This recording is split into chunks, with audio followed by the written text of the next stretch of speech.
What just happened last night in Madison Square Garden? The miracle, the Mecca is exactly what happened. Loaded episode of Carving Up Live on Tap. Gonna start, obviously, with the New York Knicks pulling the greatest finals comeback we've ever seen in the history of basketball. Get to that. How San Antonio pulled off the worst collapse in the history of the NBA Finals, where OG Anunoby's tip shot at the end of the game to win it with 1 second left. Where does that rank among the top 10 best moments in the history of the NBA Finals? Bryson's best 10 comes back with that. Got my man, DeLuna, joining the show. He's the host of the First and Tuna Podcast. Big-time Rams guy, Rams reporter. He's joining us to talk about Aaron Donald potentially coming back, the Myles Garrett trade, all kinds of Ram stuff. Stay tuned for that. Patrick Mahomes just signed the biggest contract in NFL history. And at the end of today's show, Game 5 predictions. I can't wait for today's episode of Carve Up Live. So let's drop the beat, baby. For Jalen Brunson, allow him to operate at the top, 101. Brunson gets it, fires up a three. Shot no good, the chip, it's gone! It's gone! It's gone! With 1.2 remaining, Knicks take the lead. OG Anunoby. Here we go.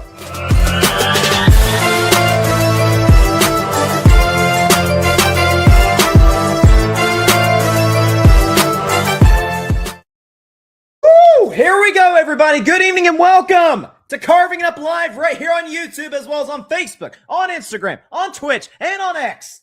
I'm Bryson Carver. I could not be more excited to be with you guys. Yeah, I'm wearing this, this orange Under Armour shirt. Normally, I'm wearing this to celebrate an accomplishment for my beloved Tennessee Volunteers. You can see those balls almost behind me. But today, listen, as a guy who not only picked Spurs in 7, but picked Spurs to beat the Knicks months ago, as I somewhat made a big deal about prior to these finals. Honest to God, I could not be happier for New York Knicks fans. We'll get into all of it for the first, I don't know how long. Again, DeLuna, talked to him yesterday about the latest, if I can speak today, last 10 days for the Los Angeles Rams. Very excited to hear his perspective. I think you guys are as well. That'll come up in about 45 minutes or so. Get to that. Top 10 plays in the history, top 10 moments, I should say, in the history of the NBA Finals. Very, very excited for that, where OG Anunoby's tip-in ranks among them. You saw it at the open of today's show. Mahomes signed a massive contract extension. Game 5 predictions. Is the series over? Are we going back to MSG? I can't wait.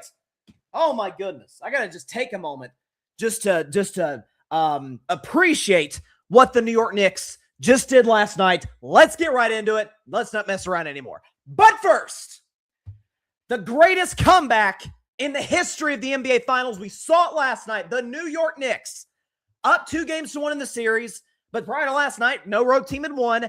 And they're down 29 at one point. Late second quarter, they're down 27.5. Early third quarter, they're down 29. And I've talked about how the Garden is one of the last true legitimate home court advantage. If there are loud fan bases in the NBA, I'm talking about fan bases that sound like just blow the top off the arena and make stuff brutal on the opponent. That's as quiet as you'll ever hear in an NBA Finals game throughout the entirety of the first half and then the first half or so of the third quarter. And then we saw history. Then we saw something we've never seen in the history of the NBA. Although one could argue the New York Knicks are kind of used to doing this. If you look at going back to last postseason, down 20 or more in the last 2 postseasons, Knicks have a winning record if they trail by 20 or more in the last 2 postseasons. 5-3. The rest of the NBA, a normal record of 4-71. Knicks have done this 5 times, except in last night, they were down almost 30. So how did they do it? I'm hearing a lot of folks compare this comeback to, another, whether you want to call it great comeback, choke job, a little bit of both, another great championship, a come from behind victory, the Patriots over the Falcons back in Super Bowl 51 9 years ago. And watching that game last night, because I do see the similarities, not just in the historic nature of it, but in both the Patriots and the Knicks really didn't make this just unbelievable rally. For example, with New England, you don't really remember Tom making oh my gosh, that's a sick throw by Brady. Or, oh my gosh, the 50-yard gain to Gronk. By the way, Gronk wasn't even there for that game. He was hurt. You don't remember that signature play. The one play you do remember is Julian Edelman. Probably a little bit of luck and concentration involved in that, but that's pretty much it. You just remember that the Patriots came back. In the case of the Knicks, prior to obviously the OG shot at the end and Brunson hitting some massive shots before that, 2 big shots in the last 2 minutes of the game, there wasn't really a key moment that's going to stick in the memory, maybe of Knicks fans, but I think of basketball fans, that where it was like, oh, this is when the game turned. It was just this gradual, brick by brick. How do you eat an apple? How do you eat an elephant? One bite at a time. The Knicks got on a 13-0 run to get back in it, cut it to 16, I believe. After that, it was kind of, they'd make a run, San Antonio would make a couple free throws or make a couple of shots. I remember when they cut it down to 4, right out of the timeout, De'Aaron Fox, we'll get to him later, hits a 3-point shot to put them up by 7 with 5 minutes to go. Like, San Antonio, there was resistance there. A lot of San Antonio's failures, like the Atlanta Falcons, were self-inflicted. Like, it's not like everything went the Knicks' way or went the Patriots' way. I mean, if you remember that Super Bowl, Julio Jones made a ridiculous toe tap catch on the sideline. The Patriots tried an onside kick in that game. Didn't get it. Atlanta kind of shot themselves in the foot. So did the San Antonio Spurs.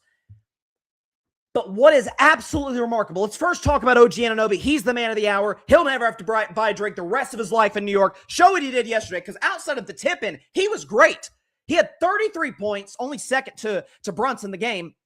Second most points scored in the game between both teams. 4 rebounds. How about 10 of 15 from the field? 7 of 9. He hit 7 3-pointers. 7 of 9 from downtown. Hit all of his free throws. 6 of 6 from the free throw line. And there's been some discussion today about whether he should be Finals MVP, not Brunson, if the Knicks get the job done. I'll touch on that at the end of this segment because I do think it's close. But what OG Anunoby is the ultimate kind of example of is not just in the sense of, having elite guys who play their roles at a great level, but OG's kind of the classic do-it-all guy. I'm hearing some people say, oh, it'll be like an Andre Iguodala MVP if he wins it. First of all, love you, Iggy. I got your book right behind me. You should not have won Finals MVP in 2015. That should have been Steph. He's not playing that role. Like, he can give you, he's averaging 23 points a game in these finals. Like, he's been the number 2 guy opposite Jalen Brunson. Cat was the Finals MVP. He's kind of struggled the last 2. Has been in foul trouble. But the ability to shoot the 3, which he's worked on at a very high level over the last few off seasons, has gotten better at that. He's unbelievable defensively. How this man wasn't first team all defense is beyond me. He's done an unreal job on the defensive end of the floor, and just the moment's never too big for him.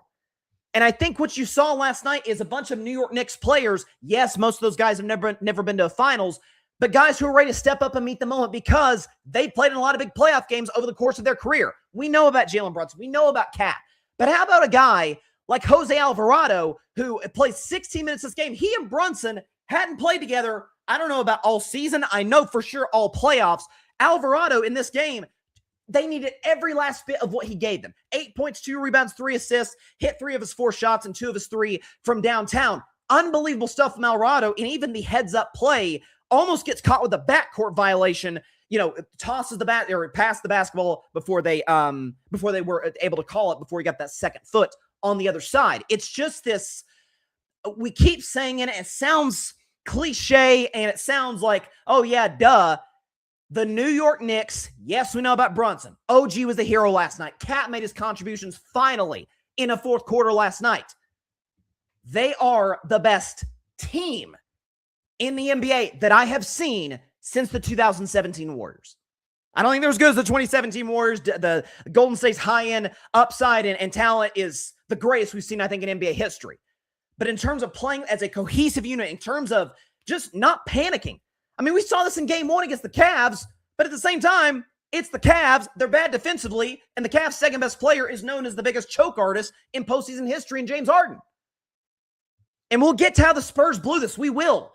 But I was blown away at just the ability to get any shot they wanted. And also, again, it's not like they just went in this unreal rally, from down 29 to down 10. No, it was just a gradual sort of getting back into that basketball game. And I thought they were sensational.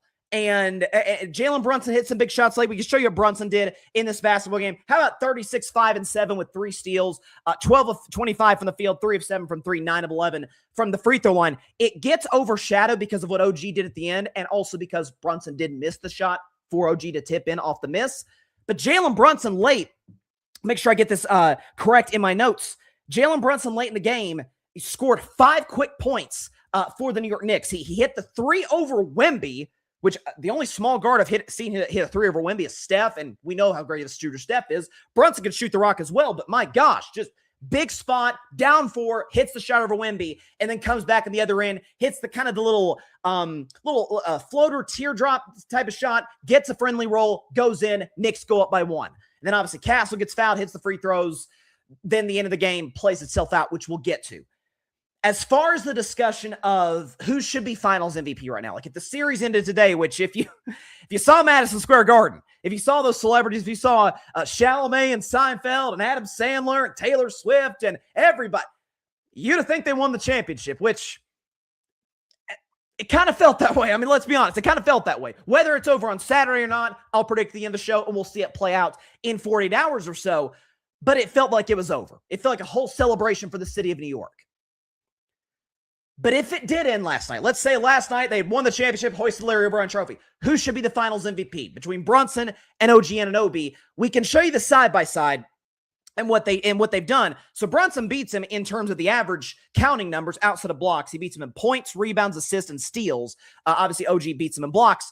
But OG has shot almost 20% better from the field, 21% better from three-point range, and he's actually been better from the free throw line. He's shooting 91% compared to Brunson's 85%. And so, and for those that are making it about the field goal percentage, like, well, yeah, Brunson is shooting a higher volume of shots. He's the number one scorer for the Knicks. Yes, but I'm looking right now at StatMuse at their total attempts. OG is 29 of 50, so he's taken 50 shots. Brunson has only hit 13 more shots than OG on 56 more attempts. So like the efficiency just in the percentage and then just on the counting numbers is off the charts, in favor of OG Anunoby. And by the way, as great as Brunson has been, and he has been unreal in the clutch, we'll show you that in just a moment. At the same time, OG Anunoby has not just the most iconic moment of the series, one of the most iconic moments in finals history. That tends to play in your favor. I mean, one of the guys that's going to be on my list, Bryson's best 10 later, top 10 finals moments ever, Magic Johnson as a rookie, 1980. Magic Johnson was not the best Laker in that series. That was Kareem. We know Magic took the place of Kareem, but Magic has the iconic moment in that series. Kareem was better over the breadth of that finals against the Sixers, but we remember what Magic did more than what Kareem did. Same thing in this case. The argument for Brunson would be he's been the most clutch player in the playoffs, and it's not even close. He shoots 43% from the field in the first 3 quarters of the playoffs. He shoots 55% from the field in the fourth quarter, and he saw it once again last night. Just an unreal basketball game. I don't know if I will... in the moment, I'm like, this is the greatest basketball game I've ever seen. Certainly the greatest comeback I've ever seen. It is indisputably the greatest comeback in finals history. What I know for sure is this is in a city in New York that has seen their legends, that has seen iconic sports moments. You can think about the Giants beating the Patriots in 2007, spoiling the perfect season, the helmet catch by Tyree, Eli Manning hitting Plaxico Burress for the game winner, beating Brady and Randy Moss. You could think about some of those great Yankees teams with A-Rod and Mariano Rivera and those guys three-peating in the late 90s, early 2000s. They've seen their great sports.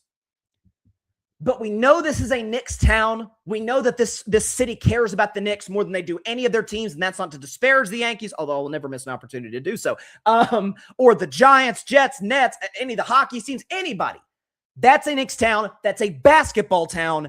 And that is just the drama and the fact that it was at the Garden and the celebrities sitting courtside and Larry David and Spike and everybody, Fat Joe, Mike Breen on the call. It was like watching a movie. I mean, honestly, like there are certain, I heard my man Colin Cowherd, shout out to him, say today, like there are certain moments in sports that happen that you say, yeah, if you wrote this in a movie script, people would be like, yeah, get out of here. This couldn't happen. One of my takeaways from that game in the immediate aftermath was, if you don't like sports after watching that, man, I can't help you. That was, I mean, the only word I can use to describe is magic. That just things you will only see in an NBA Finals. It was unbelievable stuff. Shout out to the New York Knicks. OG Anunoby, cool as a cucumber, as he tends to be, talked about his game-winning shot after the fact. Then we'll talk about the Spurs. You just hit the game-winning shot in an NBA Finals game in front of your home crowd. How does that feel? It feels cool. I mean, everyone's pretty excited. I'm excited too. I'm excited too. We're all excited. We're enjoying it right now, but we're just focused on the next game now. Yeah, I just had one of the most iconic moments in the history of the history of the NBA, and it's really cool. It's fun, exciting. We're on to Game 5, and like you keep hearing the Knicks players say, you hear Brunson, Cat, Mikal Bridges, all these guys. It's 0-0. It's a 0-0 series. We're going into the next game, 0-0 series, and it's how they won 13 straight prior to Game 3. It's how they pulled this comeback last night. Just unreal stuff from the Knicks. Before we get to the Spurs, let's see, we got some comments here. Barry Grant Jr., All Even Podcast. Subscribe to his show. He does a fantastic job. When New York sports are on top, sports are better. The ratings show that.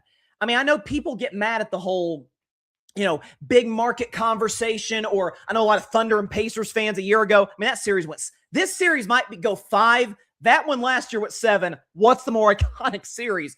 I know small market fan bases are like, we don't get enough love. And there's a part of that that's true. But I'm sorry, man. New York, LA, Boston, Miami, Dallas, like these, Chicago, like when their teams, when these cities win, or these cities teams win, I should say, it's just different. It is. The only, to me, exceptions that is like maybe the Packers, but there's a different reason for that. The town owns the team. And I mean, college sports, it's kind of a similar thing. Most great college programs are in smaller towns, USC, UCLA, Miami, they're kind of the exception. Most of them are in small towns.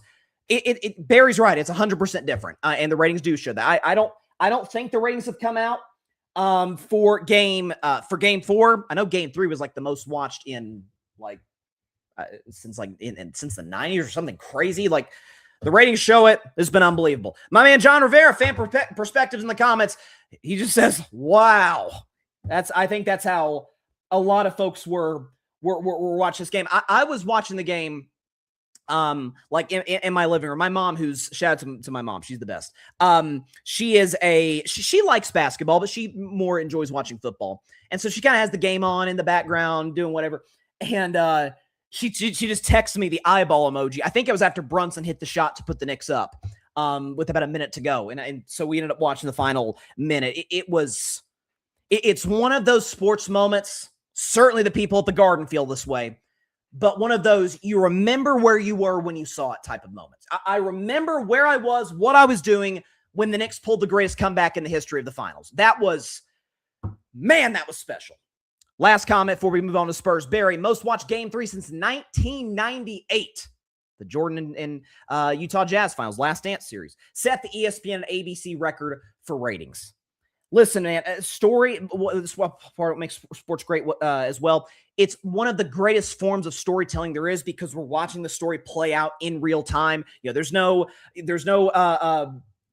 despite what some conspiracy theorists might say, there's no pre-planned script that the players are supposed to follow. I know that became a little bit of a joke, on social media and what have you. All-time magical stuff. Let's talk about the Spurs, though.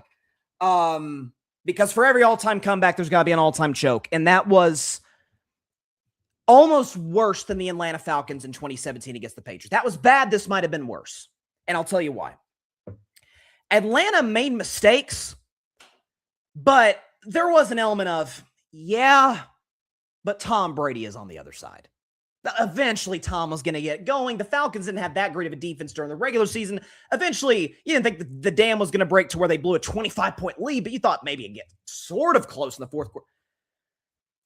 San Antonio, first of all, they broke the finals record for threes made a half. I think they hit like 14 threes in the first half, if my numbers serve me correctly. 14 threes the first half. Dylan Harper couldn't miss. Stephon Castle's hitting threes, and Keldon Johnson, Champagne, all these guys.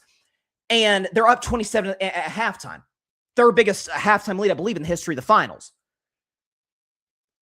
I'm not saying just play this conservatively the rest of the way. Like, I always get mad if a team in the NFL is up 3 touchdowns midway through the third, and then they got a hot quarterback, and then they just start running the football nonstop. And it's like, well, there's got to be balance. You are playing the clock as much as you're playing the opponent, but there does need to be a little bit of creativity. Keep the other team on their toes. Maybe a screen pass, something. But also, it can't be just, hey, We're going to go to the finish line the way we got here. That's what drives me crazy about the Celtics is that, I mean, they could be down 20, up 20. They're going to keep jacking threes. That's how the Knicks came back on Boston in games 1 and 2 last year in the Eastern Conference semis. That's what happened with the Spurs. They took 17 threes and hit 3 of them. Like, eventually, once you go cold, eventually when you realize, hey, you know, we got a 7-foot monster, more on him in just a second. We got a 7-foot monster who's borderline unstoppable down row. Maybe get him more touches. Maybe instead of off a make for the Knicks and now the crowd's getting back into it, instead of going down and this being the Mike D'Antoni 7 seconds or less offense and us jacking a 3, you know, Vassell or Wemby or any of these guys, maybe slow it down, get a good shot, or crazy idea, Mitch Johnson. Just a suggestion.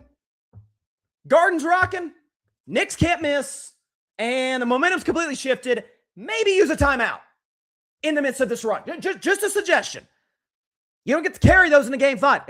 Use a timeout. Not to, again, this is maybe not fair to Mitch Johnson, but the guy he's succeeding, Greg Popovich, Pop would have called timeout. He would have. He absolutely would have. If nothing else, maybe to get the starters out and put the backups in, and Pop would make statements like that sometimes. Mitch Johnson doesn't seem to kind of be his MO. And I know folks are understandably crushing De'Aaron Fox for what he did at the end of that game. For those who maybe didn't see it, first of all, I'm very, very sorry you didn't witness this. Knicks are down, or the Spurs are up 1. Castles just hit 2 more clutch free throws, just like he did in game 3. Spurs are up 1. I believe it was Brunson missed. Ball's loose, poked out into the backcourt. Fox goes to get it. He's got OG Anunoby trailing right behind him. With the Spurs up 1, he goes for a layup instead of bringing it back out, burning clock, getting fouled, and hitting some free throws. Now, the game is not over if he hits 2 free throws and they're up 3. Anything can happen, as we saw at the end of that game last night. But he goes for the layup. It's very similar. There was a game 7. I remember it was in the bubble, I think, between the Jazz and the Nuggets, where was it? Who was it for Denver? Was it Jamal Murray? Somebody shot a layup up 1 in a game 7 with like 10 seconds left, and then Mike Conley barely missed a game winner. It was almost a disaster for Denver. That's what it reminded me of. And of all the guys on the Spurs, of all the guards on the Spurs, that's the last guy I thought would have made this mistake. De'Aaron Fox, folks, he's the inaugural clutch player of the year back in 2023. For this, I mean, this guy, along with Mike Brown, carried the Sacramento Kings to the darn playoffs as the 3 seed. Like, this guy's not someone who's scared of the moment. And I don't know if it's he panicked, he wanted to get greedy. He said after the game that he thought he could outrun OG. Listen, he could be Sonic the Hedgehog, and that's still not a smart play. Because, listen, I trust Castle to hit clutch free throws. I trust Fox to hit clutch free throws. Wemby, not so much. After what we saw last night, you putting yourself in a position where we can burn another 3 off, go up 3, and now the Knicks are going to call timeout, and we get to set our defense. With worst case scenario, if they hit a shot, that sucks. We got 5 more minutes of basketball instead of how it ended the way it did. Fox deserves a ton of blame for last night. He's the veteran. He cannot make that mistake. But am I crazy? Have I had my head in the sand? Because I don't think so. I've watched a lot of sports media today. Podcasts, TV shows, read articles. Yet to see anyone really blame Wemby. And folks, y'all know how I feel about Victor Wembanayama. I think he is. I literally said after game 1 against the Thunder, what do you have, 41 and 24, something absurd? Maybe the best game anybody's had all playoffs. I said the day after, that might be the best basketball player I've ever. Actually, I didn't say might. That is the best basketball player I've ever seen. If he's 22, what the heck's he going to be in the future? And I still maintain that. He's going to get better, of course. But if that were LeBron, if that were Steph, Michael, Magic, Burt, go down the list of Duncan, Dirk, Dwayne Wade, go down the list of the superstars from the last 25 years. Jokic, heck. I think everyone was kind of universal in ripping Jokic when the Nuggets lost to the beat-up Timberwolves in the first round. And I get it, he's 22. But there does come a different level of criticism that you do bring upon yourself, not just when you're a great player and you have a bad game in a big spot. Not even just when you're a great player and you have a bad moment at the end. Just you could show Wemby's numbers, and then we'll show you the stat that's really damning. So 24, 13, and 3 blocks is pretty good. But again, 9 to 25 for the field. Why he's taking 8 3-pointers, especially after he played in game 3, is beyond me. 4 of 7 for the free throw line, including 2 critical misses. When you are a Wemby and you're an all-time generational talent, As time goes on, we see it with all the generational talents. You're going to get criticism. You're going to get hate from people who are just sick of watching you dominate. Brady got it. Mahomes has gotten it. Braun got it. Like, that's how it works. People have a tendency to, hey, I'm sick of watching somebody dominate, and it turns into hate watch. And by the way, that's great for sports. That I don't think is why people should be criticizing Wemby the way they are today, or should be today, I should say, because I think it's been pretty quiet. But if you're a Victor Wembanayama, and listen, the old school mentality, I love it. I think a lot of people love it. I think it's great for the competition and the storytelling aspect of the NBA. We've been desperate to see who's the face of the league post Steph and LeBron. Probably going to be him. But when we have multiple instances in these playoffs of Wemby committing objectively dirty plays, and I know it, he's a sinner. Sinners tend to do that. Shaq did it. Jokic has done it. Kareem, I love Kareem. Kareem did it. But when you elbow Naz Reid in the jaw, could have been a lot worse than it was. You get a flagrant 2 for, what was that, game 4 of the second round against the Timberwolves. When you have that play, when you have the play in game 3 where you shove Brunson to the floor, listen, I had no problem with the NBA not giving him a suspension. That should have been a flagrant 1 objectively. Shoved a guy to the ground. That's not a basketball move. Then you had the flagrant foul in the second half against Cat. Unintentional, but it's still a flagrant foul. Then you have, as the Twitter sleuths have pulled up, he's setting a screen on OG. Awkward looking screen, if I do say so myself. I don't have the rights to show it, but, put a lot of weight.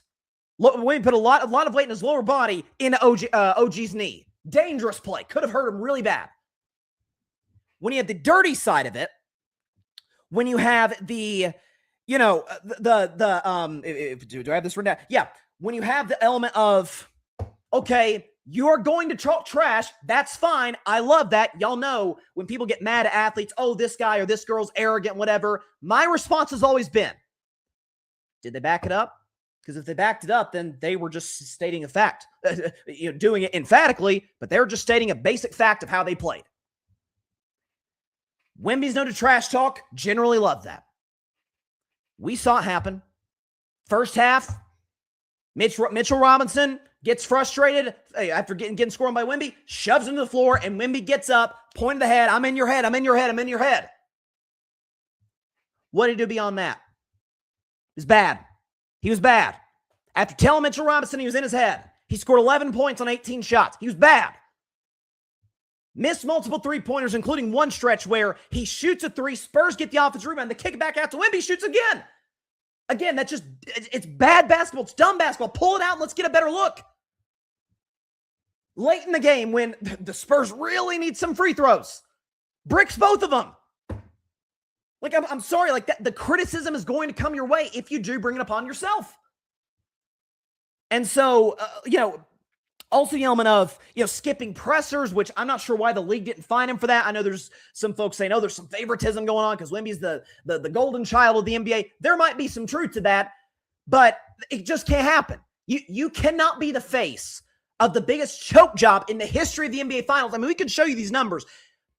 If a team has been up, forget 27, 20 at halftime of a finals game, not only have they never lost prior to last night, they win in blowout fashion. Show you that graphic right now. So up 20 at half in the NBA Finals. 22 teams been up at half in the NBA Finals. 22-0, all of them won by more than 10 points. By the way, I saw another stat that said they won an average by 21 points a game. The Spurs not only lost, the Spurs ended up losing the game by a point, as we saw last night. And Wemby talked after the game about the failure in this spot to capitalize on going or on time the series, going back to San Antonio, and then we'll get to another component of this. Can't really explain it right now. I don't know. I think it's just, execution, greediness, some sort. We clearly weren't the most hungry in the second half. There's truth to that. I thought I was texting a Knicks fan during the first half of the game. I said, the Spurs are pushing the Knicks around. This has been a physical series, but it's like the Knicks are just out of it in the first half. Not just they were missing shots, that San Antonio was just kind of pushing them all over the floor. There was a physicality gap in the second half, just in the sense that the Spurs wouldn't stop shooting threes.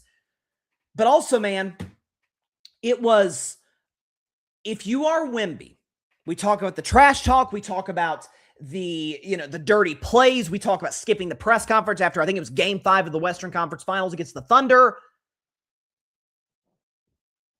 This goes for the whole Spurs team. In particular, to me, the two best players in the Spurs, Victor Wembanayama, Stephon Castle. We talked about this at the end of Tuesday's show.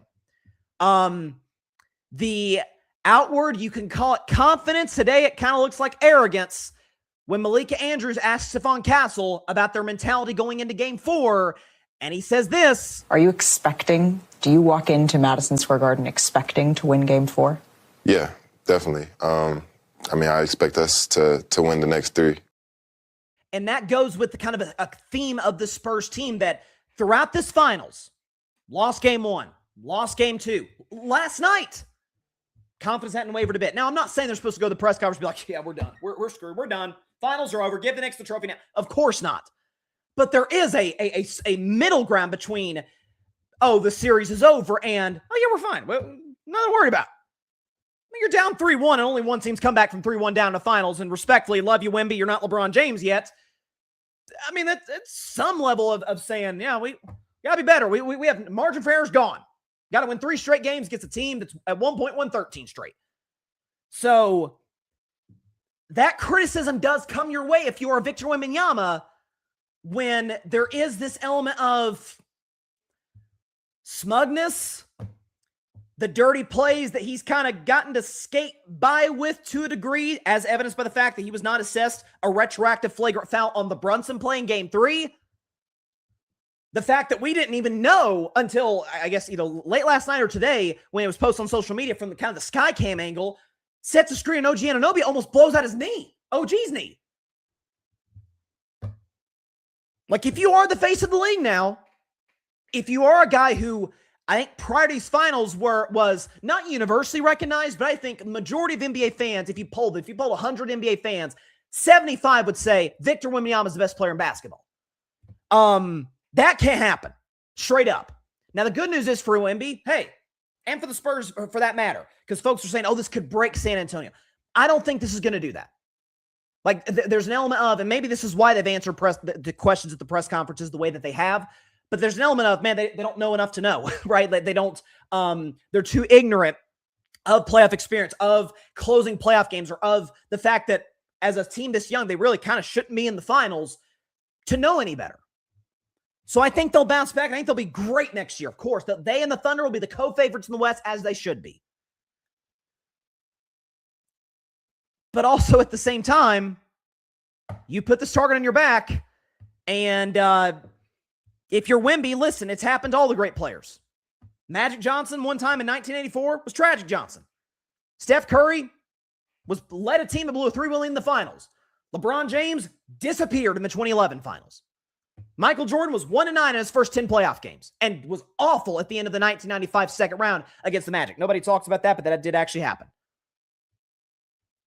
It happens to everybody. So this isn't to say, I know the Jordan sycophants are saying, oh, see, this is why Wemby will never be the GOAT. He's 22. We got a long way before we get into that conversation.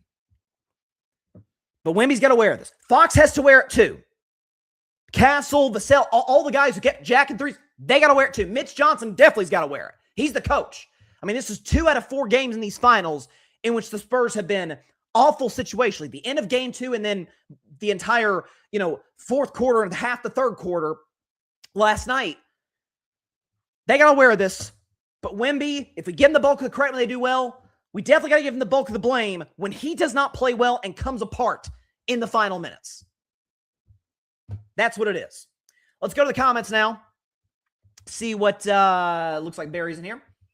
Barry, I'll do you one better. Fox double team in the last play and didn't box out on the OG play. That is absolutely true. And, Tim Legler said it on the broadcast, and it's a universal rule in basketball. The most dangerous player on an inbound is the inbounder, because everyone's watching ball. Everyone's worried about their assignment, who's on the floor, and nobody's watching the guy for the back cut. That, folks, that's how the Celtics lost to the Heat. Remember that Game 6 in 2023, I think it was, when Derek White got the winner at the buzzer?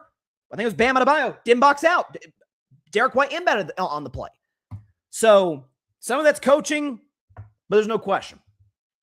Barry, Wemby same, extremely small. He's not ready yet. I think the Spurs, we can pull up a second comment. I think the Spurs are 2 years ahead of schedule, and in these situations, they're showing it. And there's a part of me that is, not even a part of me, there's a lot of me that's kind of kicking myself for being like, man, did I really just pick the Spurs just because I said they would beat the Knicks in the finals back in March? And that's why I picked them, despite they're ahead of schedule. But in terms of closing games between the two squads, I mean, even coming into this finals, everyone would pick the Knicks in those spots. That's one of the greatest sports moments I've ever seen in my life. So if you're a Knicks fan and you went through a half century or maybe a little less of struggles and of suffering, you thought last night was crazy. It does feel like, man, the Knicks are going to give everything they have in Game 5, of course. You ain't going to play with that. I mean, I saw something. This was last night. I don't know what it looks like today, but last night, 37% of the Game 5 tickets in San Antonio were bought by New York residents. So this is going to be, at best, a neutral site game for the Spurs and not a soft Knicks home game. It does feel like they got to wrap it up at the Garden. Like, I think Knicks fans want it to happen at the Garden, but like, we just want it to happen. Like, they can't be selective about when they win the championship, obviously. But I think the basketball public, those who don't have a dog in this fight, are hoping, you know what? We hope San Antonio gets Game 5, so A, we get another game in the series, and B, so that if the Knicks win it, they can do it at the Garden, and the celebration will be all-time legendary. That was, man, oh man, what a game. All right, I'm going to take a break. A 1-minute break. When we come back, we're going to talk to Pierce DeLuna, host of the First and Tuna podcast, talks about the Los Angeles Rams, he reports, independent journalist for the Los Angeles Rams, talk about the Myles Garrett trade, talk about the idea that, is Aaron Donald going to come out of retirement and play for the Rams this season? Get to that later on, obviously. My top 10 moments in NBA Finals history. We've got Patrick Mahomes signing a contract extension, the first $500 million player in the NFL. And at the end of today's show, Game 5 predictions. Spurs, Knicks. Do the Knicks win the title, or do the Spurs force a Game 6? All of that coming up on the other side of this 1-minute break. Do not go anywhere. Got a ton coming your way.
What's up, everybody? Welcome back to Carving It Up. Joining us now is a special guest. He was with us back in October, unfortunately after a Rams loss to the San Francisco 49ers. Glad he's with us under better circumstances because it has been a very eventful offseason for his football team. He's the host of the First and Tuna podcast. Please welcome back Pierce DeLuna to Carving It Up Live. Pierce, my man, how are you been? Carving it up, man. I mean, what better thing can you do on a beautiful, sunny Los Angeles morning than carving it up with you? What's up, bro? I appreciate it. Listen, it's been a crazy last 10 days for your Los Angeles Rams, to say the very least. Let's get into obviously the huge news with this. Myles Garrett was traded last week on June 1st from the Cleveland Browns to the Los Angeles Rams. And listen, somebody who covers the Rams through your podcast and on a number of other platforms, was this something that was on your radar, something that could potentially happen? I know June 1st there were some discussion about, hey, the Browns could trade into an NFC team, the Eagles, Cowboys, Rams, and it happened so fast, I think it caught everybody kind of off guard. Was this something that was on your or any Rams fans or media's radar? I'll admit, up to the day it happened, everyone was kind of alluding post-draft, something could happen. Like, it was hinted at from McVay and Sean and Les Snead talking about, we're not done yet. Like, we've been all in. We still have picks. Like, don't worry about the Ty Simpson pick. It was like consoling a kid that didn't get what he wanted on his birthday, being promised by mom and dad that you're going to get something on Christmas. And we were the little kids that like didn't believe. And then Christmas came and we got something really cool.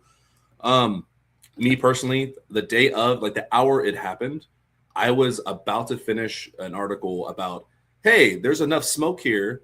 There's too much evidence on the Browns side, on the Rams side, contract wise, and like just enough smoke that this could happen. And here's how they could do it. Before I could publish it, the trade happened. So I just had to throw it out. So that kind of gives you the answer on how close I was to the source on that one. The evidence there that kind of pointed towards, hey, this could actually happen for Rams fans or for any team in general, it was the contract clause. That was kind of the smoking gun for me, was when you go back and look at what they changed in March about his guaranteed money. I think the no trade clause got lifted, just all those little details. It was just a red flag of like, hey, they're probably truly exploring moving him somewhere. What teams make the most sense? The only thing that caught me off guard with all this, like, was the lack of first round picks. I expected, like, hey, we're not getting a first round pick until 2029, and I was okay with it. But Jared Verse leaving, that sucks. Like, a lot of people are torn up about it. Like, yes, we're happy Myles Garrett's here, but for 2 years, like, we've grown to know and love Jared Verse. He's gonna be great. He's gonna get like defensive player of the year votes throughout his career. Like, he's a very damn good player. So the Browns didn't lose this. It's just a weird situation overall for them with Myles Garrett post trade. But yeah, no, we're very happy. Feel like we won the offseason Super Bowl, if that's a real thing. I mean, it kind of overshadows the fact that y'all got Trent McDuffie a few months ago, who's probably the best slot corner in football. Like, I mean, this is two great acquisitions on defense, and I think your point about the fact that it went under the radar because March, all the free agency news kind of all hit at once. Them, restructuring Myles Garrett's contract, it's like, okay, they're not doing this for no reason. There could be something here. I don't think any of us necessarily thought it would happen, again, June 1st, the second that they had an opportunity to make this move. But to your point, though, about the first-round picks, and Jared Verse might as well be a first-round pick. I think that was, he literally was, but also his production in the league. Do you see this? Yeah, again, Myles Garrett, we know who he is. He's led the league in sacks for multiple years of his career. He's first in sacks since he came into the league. I was talking to my show. I said, we know he's going to be great. I see this as a prime opportunity. And yes, I'm somewhat biased. You can see the Tennessee helmet behind me. I think this could be a big year for Byron Young as that number 2 edge rusher for the Rams. What do you kind of see from him? I know you remember, obviously, that Super Bowl run, Leonard Floyd was kind of a key figure on that defensive line with Von Miller and Aaron Donald drawing so much attention. What do you see coming this year from Byron Young? Because I think he led y'all in sacks last year, not Jared Verse. He did, and that's kind of a little bit of a conversation amongst Rams fans, myself included, because what a lot of analysts, a lot of Browns fans are pointing to as a win from the trade is Jared Verse's pressure rate. Jared Verse is like top 10 in the NFL, or last year, I can't remember his rookie year as well, in pressure rate. He's a game changer. He's a game wrecker. He just hasn't been a closer on any given play and in the big moments in the fourth quarter. Where Myles Garrett obviously can finish because he broke the sack record in a single season. Myles Garrett or Jared Verse, like, he's got the pressures. I don't know if it was a speed thing. I don't know if it was a technique thing. Just he wasn't getting the sacks, but other guys were benefiting. So for guys like Byron Young, yeah, he's the first obvious choice to look at with the Myles Garrett effect, the same as the Aaron Donald effect, like you talked about. Seeing him get 12, 13, 14 sacks this year is a real possibility. I've been trying to tell fans that I think a bigger beneficiary of it is actually Kobe Turner. More likely the 3 technique, the interior defensive lineman that'll line up next to Myles Garrett. Point being, it's a contract year for him. He's a team captain, 2 or 3 years running now. He's one of the faces of the team that doesn't get as much spotlight, I think, national attention-wise. But he's a very underrated interior defensive lineman, one of the smartest, and he's been, one of the main tone setters when it comes to Chris Shula's defense, because they run a lot of 4-man, like, pressures only that requires a lot of stunts and blitzes. So the guy who's going to be running a lot of these stunts with Myles Garrett is Kobe Turner. And I just think that is just a recipe for disaster for other offenses. They're going to focus so much attention on Myles Garrett. I think the beneficiary is going to be Kobe.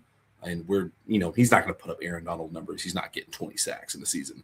But if we left 2026 saying Kobe Turner had like 10 plus sacks and was, AP second team, I would not be surprised. Like he has the ability to do that. Well, I mean, you mentioned Aaron Donald. We might as well get into that story because it's over the last few days. Adam Schefter is on his podcast saying like, yeah, it's probably more likely than not he's going to play this year. And it's so funny, Pierce. I remember when you were on the show in October, and I just threw out as a potential just galaxy brain, what the heck? Maybe this happens, maybe it doesn't. That what if Aaron Donald pulled the Eric Weddle, where it's sign with the team right before the playoffs and win a ring and then go back in retirement? And obviously it didn't happen, but it's been a discussion. Everyone has seen the workout videos. It's like James Harrison stuff on Instagram. He's obviously in phenomenal shape. Yeah. Do you think just 1 out of 10 chances that this happens? Because I know his wife posted the video, I think like soon after the trade, like, hey, he's kicked back on the couch. He's relaxing. He's good. But Aaron Donald certainly didn't close the door with his recent comments saying like, hey, you never know. It might could happen. Do you think there's a chance 1 out of 10 that he does come back? And if so, when do you think he does? Do you think it's during camp? Do you think it's midseason? How do you see that shaking out if it were to happen? So that last part, I'll say that last part for the end because it's the least like fun to talk about. But as of my stream last night, I think I have fully talked myself into I'm upset if he doesn't come back at this point. Okay. I think there's too much smoke. I think there's too much coyness, and for as much as we give Sean McVay credit for his ability to just rattle off great points on the mic, and he's a great talker and a great listen, he's a terrible liar. Like objectively, he's awful at lying. Look at the draft, his face, like he could not hide it. He's just poor at it. Same with the Myles Garrett press conference when he was asked about Aaron Donald, like he couldn't shut up on his face like at all. Like they've talked more than they're letting on. So there's that. And I think the way this roster is built, it's deeper than just, oh, hey, Myles Garrett's here, come play with him. Objectively, like you're the opposing team's fan, like you're not a Rams fan. So I'm looking forward to see how your face reacts to this. I think the way that you lure someone like Aaron Donald out of retirement has to be more than just, oh, hey, it's cool you get to play with Myles Garrett. You just mentioned Trent McDuffie. We have Jalen Watson. You look at the rest of this just roster top down on paper. If you insert Aaron Donald into that, I think a selling point that Sean McVay and the team is giving Aaron Donald isn't just, hey, come just win a ring. I think it has to be more special than that. I think you have to sell him on, hey, we're trying to go perfect. We're trying to like never lose again until next year. And it sounds braggadocious. It sounds very full of hubris. I'm not saying it's going to happen.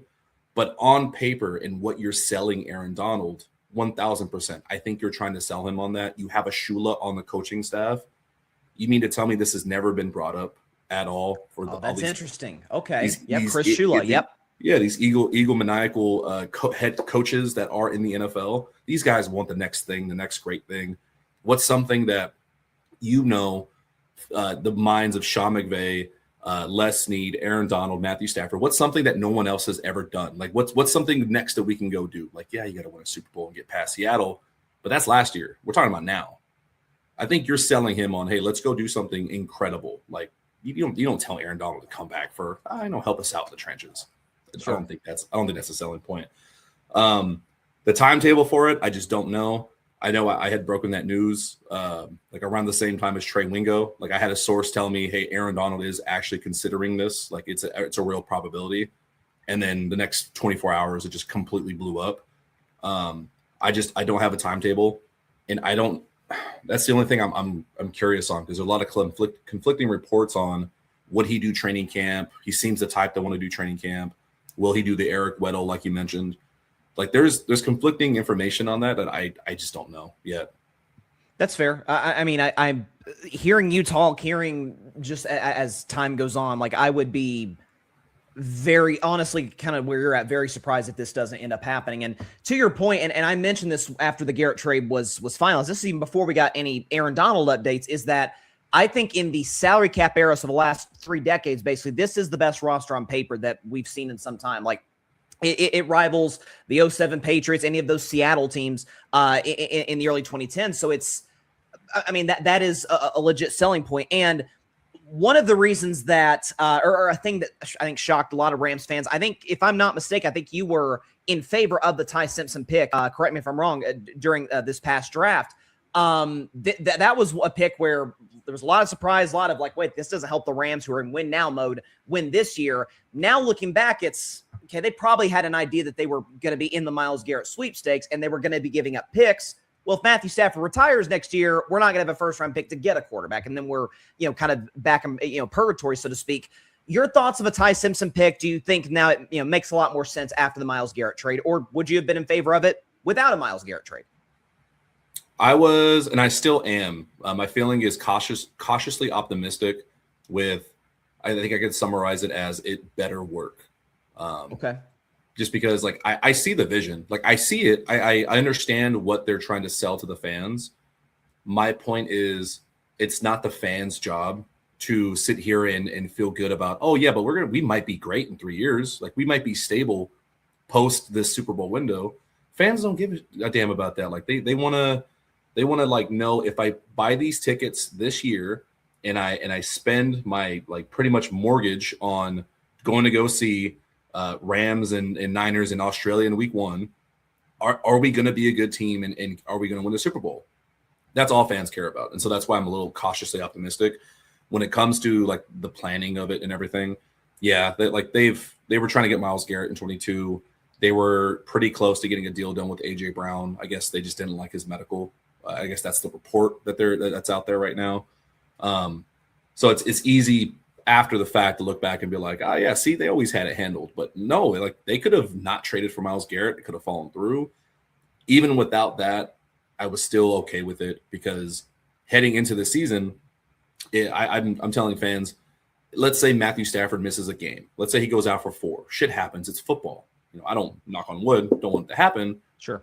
But are you convinced that Stetson Bennett is going to come in and when you go 3-1 in any given month? Can he show up in the wild card and knock off Carolina like Matthew Stafford had to in the rain? Or would you rather see Stetson Bennett compete with a rookie, a first-round rookie, and you find out a lot more? You find out in competition who's actually got the shits with them to back up Matthew Stafford. You push Stetson Bennett with a rookie that you're touting and saying he's got all these intangibles and we love him so much. Well, you're about to find out real quick how much they really do like him and Stetson Bennett come training camp. I think because of that factor of Stetson, I'm a little bit of a bigger fan of it, because it's been a question. We had Jimmy G last year. I was like, can Stetson do it? Can Bennett do it? It's like, we don't know. So I guess we're going to find out really quickly here. That's true. And staying on the offensive side of football, it feels like every year, every other year, there's always, so much buzz about this new whiz offensive coordinator. Obviously, Ben Johnson a couple of years ago with Detroit, this is the new, genius kid on the block. And you see what he's doing now in Chicago. I remember Kyle Shanahan back when he was in Atlanta. It's like, this guy is brilliant. I think a name that people are going to have to start getting to know very, very, very quickly is Nate Scheelhaase. I was as big of a supporter of his during the hiring cycle. I wanted the Steelers to bring him in. Young, offensive-minded coach. The Sean McVay tree, as you know very well, quite good over the first decade of McVay's career. Your thoughts on Scheelhaase? Do you think this is probably do you think if this season goes well enough that he is not on the Los Angeles Rams next year because he's a head coach? How do you see this playing itself out? Because I absolutely love this dude. Look, it's that Sean McVay effect. What was the joke? If anybody who's bought McVay a coffee is a coaching hire. I once said hello to Coach at training camp. So hey, I'll throw my hat in for Pittsburgh if McCarthy doesn't work out. I'll take him.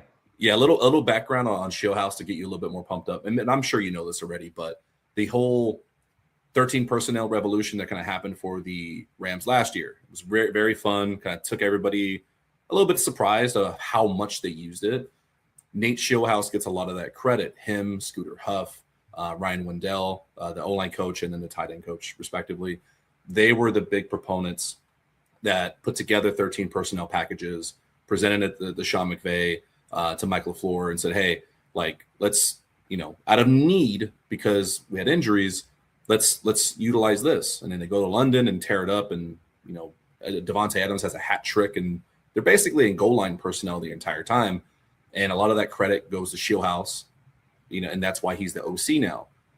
He beat out Dave Ragone, the quarterback's coach. And that's another factor on the Ty Simpson thing is it was planned. Like they told Dave, hey, we're going to need you here. And they didn't really say why, but they chose to keep Dave in the quarterback's room for a specific reason. And like McVay mentioned it, and then Ty Simpson gets picked. And I'm like, okay, that makes sense. Like you need consistency for a rookie quarterback with an actual, your quarterback coach. Shieldhouse, if this season goes deep into the playoffs, if like Matthew Stafford doesn't even have to win an MVP, I think this team just has to look really damn good, be a top 10 offense, and like look like they know what they're doing with 13 personnel. Like just look different from other teams. That's really going to pick up everyone's radar. That's an owner, a GM. They're going to look at the Rams offense and go, that's so cool. Like we want that in our city. Like we can sell tickets with that. We can get buy-in and get a good quarterback in here in the first round and make things happen with Nate Shieldhouse. And then like all the intangibles, like just how he talks, how he speaks. He kind of sounds like a McVay brainchild, but he's been that way since he was over at Iowa State. Just a damn good football coach. He's super nerd. And I think some NFL franchise next year is going to steal him away for sure. Maybe I don't put my name in for Pittsburgh. Maybe I just put my name in for the Rams, because if they do all this stuff that they're trying to do and they go all Hollywood and win a Super Bowl, that house is going to be empty. Like, yeah. Well, I mean, that's Shula's gone. Shieldhouse is gone. Hell, Dave Ragone might be gone. Like, we don't know. It happens every year. But are you? I want to ask you a question in return. Okay. I was surprised McCarthy decided to come back and coach again. Makes sense with the Aaron Rodgers kind of relationship. Sure. Is there hype in Pittsburgh right now? Like, how are you guys feeling about that? Because from California, I see it as like, man, I don't know. Like, I got to see it from McCarthy. Rodgers can still sling it. I'm not worried about that. But just the offense in general is kind of what I'm curious about how you feel. So, listen, initially I was kind of upset about it, hand to God, because I wanted Shieldhouse. Like, that was number one on my list. If it wasn't him, if we wanted to go defensive coach, Brian Flores obviously would have been my number one choice. He was on, Tomlin's staff a couple of years ago. I kind of rationalize it in the sense that, okay, we know what McCarthy's weaknesses are. Clock management and play calling can be a little archaic behind the times. Like, and we know Aaron Rodgers doesn't like to use motion, so that might work in tandem, offensively. The thing that I kind of rationalize is, okay, we took Maxi Iheanacho with our first-round pick. We need help on our offensive line, and he's a project offensive lineman. McCarthy's good at developing O-lines, and we know he's good at developing quarterbacks. So, listen, I don't know about Drew Allers, the future of this franchise, but I like the fact, the reports I'm hearing from Pittsburgh, and that they're kind of breaking it back down to the fundamentals and trying to almost like learning how to walk again to a certain degree. I view McCarthy as very much kind of a transition type of coach, like maybe 2 or 3 years and then bring in the guy to be here hopefully for a decade plus. So it's Pittsburgh fans, I think, are very kind of meh about it. It feels like almost an extension of Tomlin just on the offensive side of the ball. But I'm willing to give the guy a shot. I think he did a decent job in Dallas. Dak had his best year of his career with Mike McCarthy. So as long as he can develop the quarterbacks, develop the O-line, I would consider a success.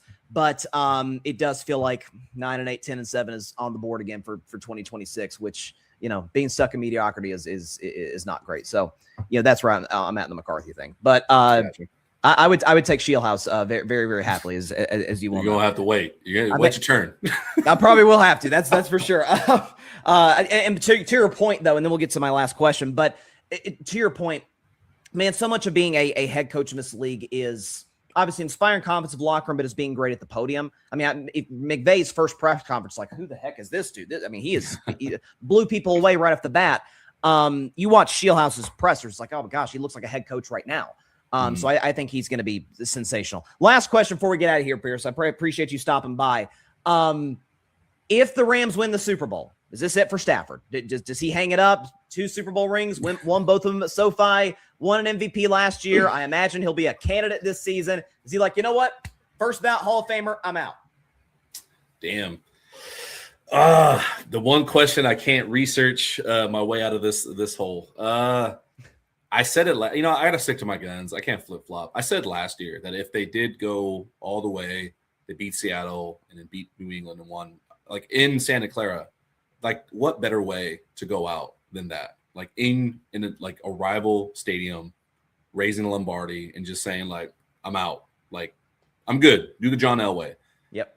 Like with it being in LA, I hold the same like values. It's right here in my backyard. I'm super excited.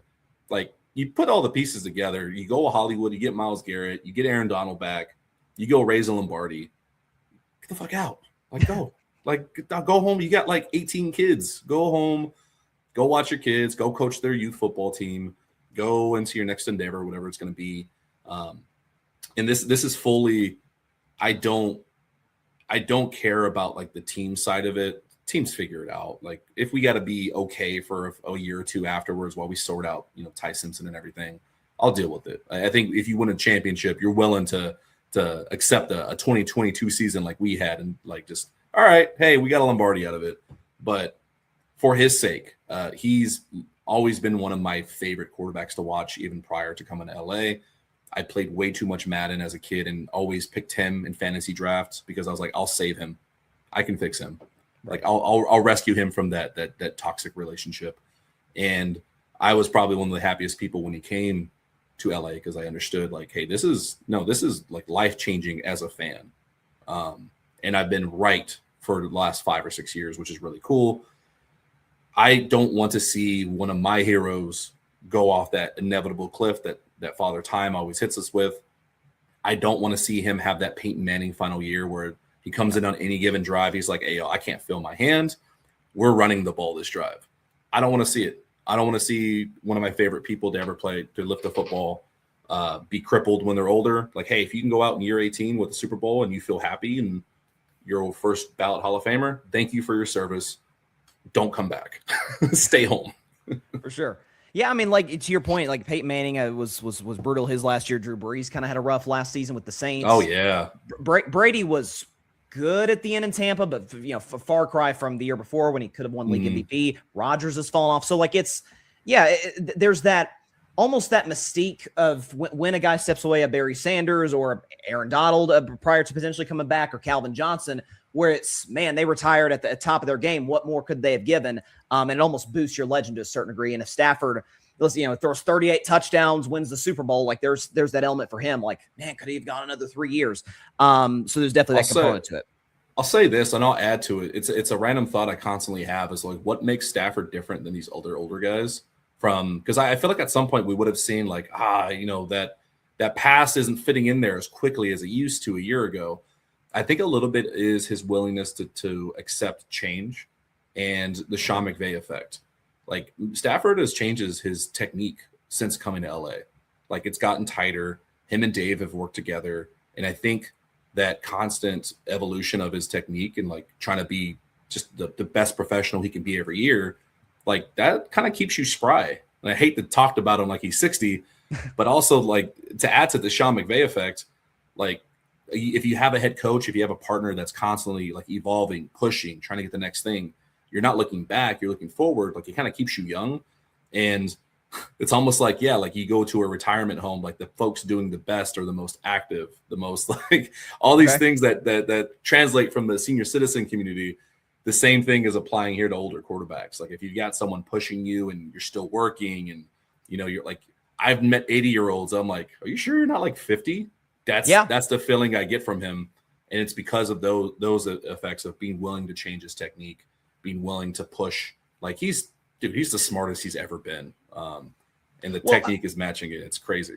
Well, I mean, that's the thing with a lot of guys. Like it's, that's what, made Tom so special at the end of his career. And is that, and even Rodgers, through points of his late 30s, where it's, once you've seen enough defenses, you've seen enough in your career, the mind's only going to get stronger. It's whether the body can be able to match that. The fact that those kind of intermingled with Stafford is what's made him, a top 3 quarterback at the very least in the NFL. All right, Pierce DeLuna, great stuff. Before we get out of here, where can people find you? Over on YouTube, just as the name says, First and Tuna. We're over on Instagram and Twitter as well. You're just rambling off nonsense like always. Yes, sir. Yes, sir. Great stuff. Pierce DeLuna, First and Tuna Podcast. Check it out. We'd love to have you back on the show sometime, my man. Appreciate it.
Welcome back to Carving Up Live. Appreciate everyone stopping by on this special Thursday show. Another thank you to Pierce DeLuna. Great stuff. Like I said earlier, he was on our show back in, I think it was October. It was after a Thursday night football game between the Rams and Niners. And I remember, I'm like, we're going to bring Pierce on. It's going to be right after a Rams win. Because if you remember, that was the game where the Niners roster, they dealt with their fair share of injuries, but just absolutely decimated. Mac Jones was starting. It was like Christian McCaffrey and a bunch of who the heck are these guys? And I think the Rams ended up losing that game in overtime. And so we had him on. It was, less favorable circumstances than I'm sure he would have liked, but great guy, great content. Definitely check his stuff out. He is an outstanding source when it comes to the Los Angeles Rams. So shout out to Pierce DeLuna as always. Love to get him back on the show. Hopefully, maybe during training camp, during the football season, be an absolute blast. So going back to the NBA Finals, the OG Anunoby play has been replayed 1,000 times 1,000 in New York City alone, much less the rest of the country and the world. And it got me thinking, in the moment I was thinking, what that game meant to New York City. I'm thinking, what does this mean among New York sports moments? But then I'm like, you know what? Shout out to my buddies, Alfred Parsons Jr., Barry Grant Jr., John Rivera. Shout out to my friend Sophia from Jersey. There's plenty of people who are far more qualified to do a list like that than I am. So I thought, I probably, of the major American sports, the three major American sports, so NFL, NBA, and Major League Baseball, by a hair over the NFL, I probably know more about the history of the NBA than, certainly more than baseball and a little bit more than the National Football League. So it got me thinking about finals and great performances and iconic moments. Where does the OG Anunoby moment rank among the greatest moments in the history of the NBA Finals? And we'll give you the list right here. Let's get the background music going and rank the top 10 moments in NBA Finals history. Here we go. We will start at number 10, the 10th greatest moment in finals history. We got to go back to 1997. Michael Jordan's flu game leads the Bulls to a win in Game 5 over the Utah Jazz. So it's known as the flu game. There's still debate to this day. Did Michael actually have the flu? Was it a hangover? Was it food poisoning? Remember, it was the big pizza story told during the Last Dance. What we do know is, without a shadow of a doubt, he was sick as a dog. He was sweating. He's throwing up. He was weak, didn't feel well. And it's a 2-2 finals against a Jazz team, obviously, with Stockton and Malone in that squad. It's in Utah, in Salt Lake City. Michael Jordan, well under the weather, is playing 44 minutes. What does he do? Drops 38 points, 7 rebounds, 5 assists, gives you 3 steals, and goes to the line. Bulls are down 1 in the final, 40 seconds of the game. They're down 1. Jordan hits a free throw, then misses the second. Kukoc grabs the offensive rebound, and then Michael Jordan eventually hits the game-winning three-pointer with 25 seconds left. The image we showed you right there is the one that's seared into everybody's minds, where Pippen is almost carrying him off the court. He's so exhausted. It's one of the greatest performances ever in finals history and of Jordan's career. Bulls went on to win in 6. That was the Steve Kerr game-winning jumper. Shout out to Coach Kerr. That is the 10th greatest moment, the flu game in NBA Finals history. Number 9 actually came not in a loss, but when his team ended up losing the series. Who could forget Allen Iverson stepping over Ty Lue and upsetting the Lakers in 2001. So AI stepping over Ty Lue 2001, that's our 9th greatest moment of the finals. So, what gets sort of, I don't know, say forgot about this, but everyone remembers that moment. Allen Iverson scored 48 points in this game. He was the league MVP this year in 2001. That Los Angeles Lakers team is one that I personally consider to be the 2nd greatest basketball team of all time over everybody except for the 2017 Warriors. I think 17 Warriors versus 01 Lakers would be the greatest series in the history of the NBA. Over the 96 Bulls, 83 Sixers, 86 Celtics, throw out however you want. Lakers in 01 crushed everybody. Shaq was unreal. Kobe was kind of stepped into being a true superstar in the league. Loaded roster, Phil Jackson, and this little 6-foot guard who had won league MVP, who carried a Sixers roster. I mean, go back and look at that team, man. That team had no business being in the finals, much less handing the 01 Lakers their only loss in the entire playoffs, and he capped it with the most iconic moment of his career. He crosses over Ty Lue, breaks his ankles, knocks it down, looks down at him, just steps right over him. It's one of the greatest moments, certainly of the 21st century in the finals and of the finals history. AI stepping over Ty Lue, dropping 48 in the Lakers, 9th greatest moment in finals history. This next moment also comes against the Los Angeles Lakers in a game that this guy's team lost. At number 8 on Bryson's Best 10, it is Isaiah Thomas scoring 25 points in the third quarter on a bad ankle, 1988 Game 6 against the Lakers. That is our 8th greatest moment of the finals. So Isaiah Thomas, who's to this day, I think one of the most underrated players in the history of the NBA. This man beat 3 of the, 8 greatest players ever in their prime in the playoffs. He beat Michael Jordan in the playoffs. He beat Larry Bird in the playoffs. He beat Magic Johnson in the playoffs, all of which when they were in their prime at various points of his career. That Pistons team in 1988, the Bad Boy Pistons, we remember that. Isaiah Thomas rolls his ankle, guts it out, scores 25 in the third quarter, 43 for the basketball game. The Pistons end up losing. They could have won the title that night. They end up losing on a very controversial foul against Kareem Abdul-Jabbar. This was Kareem's second to last year in the league. Kareem sinks the free throws. Isaiah can't play in Game 7. James Worthy has the triple-double, and the Lakers end up beating Detroit. And it's just one of those, it's the greatest probably playing through injury moment that we've seen as far as the overall start-to-finish performance that we've seen. Isaiah Thomas could have, if he's able to, if they don't call a foul on Kareem and the Pistons end up winning that thing, is Detroit three-peat? Because remember, they went on to win in 89 over the Lakers and in 1990 over Portland. We talk about the three-peat Bulls and the three-peat Lake. They could have done it as well. So shout out to Isaiah Thomas, one of the greatest playing hurt performances ever. Shame that they weren't able to win that basketball game, but that's at number 8. The 7th greatest moment, another playing through injury moment in finals history, was the greatest Knicks finals moment ever prior to last night. It is, of course, Willis Reed, his inspirational return, propelling the New York Knicks in 1970. So, listen, it's an iconic moment in the history of the NBA Finals that goes up saying. That was against the Lakers in 1970. The Knicks had never won a championship at that point. Willis Reed, Game 5, tears a muscle in his right quad. It's like, I think it was his thigh, actually. It was his quad. His thigh. He misses Game 6. He's the best player on the Knicks. It's like, God, is he going to be able to make it in Game 7? Yes, he is. Moments before the game, he walks on the court. Everyone knows the image. He's walking out of the tunnel. The Garden is going crazy for his return. Playing not even close to 100%. Hits the first 2 shots of the game. Doesn't score another point the rest of the game. But that kind of propelled the Knicks to an emotional Game 7 win. Walt Clyde Frazier dropped 36, 19, and 7 in his own right, so he was special. Willis Reed gunning it through the injury. Greatest Knicks finals moment ever prior to last night. That's at number 7 of this list. At number 6, going back to 1980, Game 6, Magic Johnson jumps center and wins a title for the Los Angeles Lakers in 1980. So for those that don't know, Magic Johnson, obviously at this point, by a hair over Steph, the greatest point guard of all time. Rookie year, has a good rookie season, but finishes second, I believe, to Larry Bird that year by a pretty wide margin. Kareem Abdul-Jabbar is outright abusing the Philadelphia 76ers, led by Dr. J. Kareem in that series averaged, 33 and 13 with 4 blocks. Is crushing. Had a big Game 5 to go up 3-2 in the series. But then he he gets hurt, hurts his ankle, but misses Game 6. Magic Johnson, a rookie point guard, 6'9", jumps center, drops 42 in the game to beat Philadelphia, give the Lakers their first title in over a decade, or I guess a little less than a decade. Magic Johnson, unbelievable moment. It's kind of the big time moment. There's the baby hook in 1987, I believe it was. Plenty of iconic Magic Johnson moments. That's probably number 1 on the list, beating a great Philadelphia team in 1980. That's at number 6 on this list. Now moving to the top 5, and we get to last night.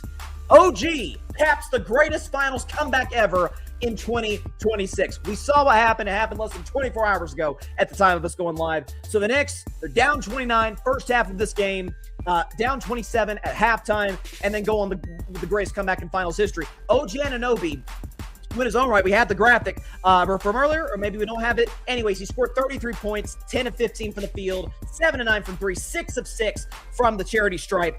And Jalen Brunson misses the shot off front rim. OG Anunoby, not boxed out, as Barry pointed out in the comments by De'Aaron Fox, comes in, just gets his hand just high enough to tip the bat ball into the basket. Knicks end up winning by a point in the greatest moment in the history of Madison Square Garden. And I think that's saying a lot, given what that building has seen and when it comes to pro sports. OG Anunoby, this understated star, I think it's fair to say, for this Knicks team, might win finals MVP. Only time will tell if that is the case. but just gets the Garden into a frenzy. It could have led the Knicks to their first title since 1973, 53-year drought. Unreal stuff. To watch it live was incredible. I cannot even imagine what it was like watching it at Madison Square Garden. OG, the tip, and that's what ranks the 5th greatest moment in NBA Finals history. At number 4, this one freaking hurts to this day. The shot by Kyrie Irving over Steph Curry wins it for the Cavs in 2016. Oh, gosh. And, of course, there's another moment that we're going to get to we haven't gotten to yet from that Game 7 in 2016. So, Warriors-Cavs, I always kind of laugh at people saying, oh, that was an all-time great series. No, it was a great Game 7. There was a lot that happened in that series. Games 1 through 6 were all blowouts. Warriors crushed the Cavs in Games 1 and 2. Cavs crushed Golden State in Game 3. Warriors didn't blow them out in Game 4, but kind of pulled away late. Game 5, Cavs won by 15. Game 6, Cavs started that game up 31-9, won the game. Game 7 is a back and forth, just slugfest. Neither team can score. There's a 3-minute drought between both teams. Steph can't make a shot. Bron can't make a shot. And Kyrie Irving says, give me the freaking basketball. Let me get the one-on-one matchup with Steph Curry. Goes into his, through the legs, step to the right, step back 3 over Steph Curry. Watching that game live as a Warriors fan, there were still 50 seconds left in the game. Cavs were up 3. I knew in that moment, game's over. I knew in that moment, Warriors couldn't do anything offensively. The game was over. Kyrie, second clutchest shot to me in the history of the finals, is the 4th greatest moment in the history of the NBA Finals. And the clutchest shot in finals history is at number 3. It is Ray Allen, saving the Miami Heat season back in 2013. That was Game 6 against the San Antonio Spurs. Ray Allen at number 3 in this list. So a lot of people remember it. The Spurs were just seconds. If they had just kind of similar to the Spurs last night. Sorry, San Antonio fans. It's been a rough segment for you. San Antonio's up by 4 with about 20-odd seconds left in the game, about 30 seconds left in the game. Manu Ginobili goes to the free throw line. Goes 1 of 2. Come down the other end. LeBron hits a 3, cuts it to 2. So there's a 1 point left on the board by Manu Ginobili and the Spurs. Then you go to the other end. Kawhi Leonard, who's a second-year player at that point, gets fouled. 1 of 2 from the line. So now the door's open for Miami to tie this thing up. Braun misses a 3. Chris Bosh, one of the greatest offensive rebounds of all time. Why Tim Duncan was on the floor? No one will ever know that. Kicks it out to Ray Allen. Behind the line, nothing but the bottom, nothing but net, tying the game from downtown. Heat went on to win that game in overtime. Braun had the amazing triple-double, or he had a triple-double in Game 6. I think it was 38, if I'm not mistaken, in Game 7 against the Spurs to win that championship. Heat went back-to-back. You just cannot dream of a more clutch shot in that moment. Not just the fact that the Heat had to rally in the 4th quarter, but in the sense that you missed the shot, the game is over. And this dude, just in motion, no hesitation, is one of the greatest shooters ever, is Ray Allen, knocks it down, ties the game. Heat go on to win that finals. 3rd greatest moment in the history of the NBA Finals. And now, number 2 moment, still hurts to this day. The block by LeBron James helps the Cavs break the curse in 2016. So Bron's block, second greatest moment in the history of the finals. We all remember where we were when it happened. I certainly do as a Warriors fan. Again, just like with the Kyrie situation, slugfest, neither team can make a shot. Kyrie actually takes an off-bounce floater, airballs it. Warriors come back the other way. Iggy and Steph, 2-on-1. It's like Iggy, Steph, 2-on-1 against J.R. Smith. And then out of nowhere, whoa, here comes LeBron, pins the basketball against the rim. Andre Iguodala's shot against the rim. Cavs a minute later get the shot from Kyrie and win the championship. I've always found it amazing that LeBron, for the all-time great offensive player that he is, and he's one of, if not the greatest passer ever, he's the all-time leading scorer. The greatest play of his career is a block. Now, LeBron's an all-time great defender in his prime, but that's not the first thing we think of when we think of LeBron is defense necessarily. That's the first play we think of when we think about LeBron James. All-time stuff, that was the first moment, honest to God, the whole series, even in the midst of the Warriors' collapse, that I truly thought, holy crap, we're going to lose this thing. Bron did that, one of the greatest championships in the history. Cleveland come back from 3-1 down to beat the 73-win Warriors. Hurts me to this day, and Bron did that. It's for some, it made him the greatest player ever. For me, it was when he became the all-time leading scorer. Neither here nor there. Then we go to the greatest moment in the history of the NBA Finals. Michael Jordan, the shot, caps The Last Dance in 1998. Again, there was a whole documentary centered around this very moment. So, folks remember about that series is rematch Bulls, Jazz, The Last Dance for Chicago. There was a documentary obviously 6 years ago. But I always say, in most of Michael Jordan's championships, in the finals per se, the Bulls were the better team in all of them. 91 against the Lakers, 92 against Portland, 93 against Phoenix, 96 against the Sonics, 97 against the Jazz. They were the better team in all 5 of those. Like, it's one of the reasons that I have Braun just a hair over Jordan is Braun beat some outright stacked teams to win championships. Jordan never really did.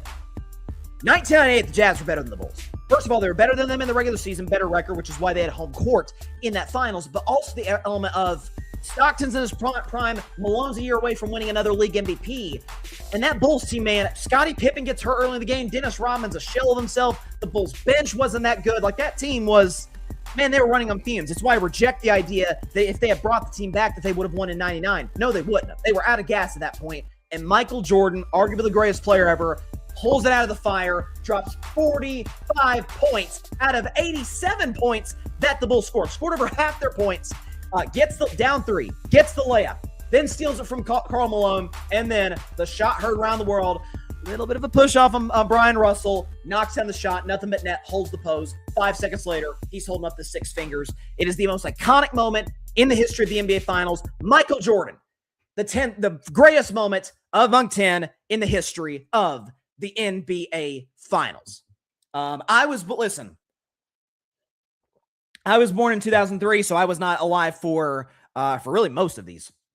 But 98, it doesn't get better than that. It would have been even more iconic if Jordan never comes back for the Wizards.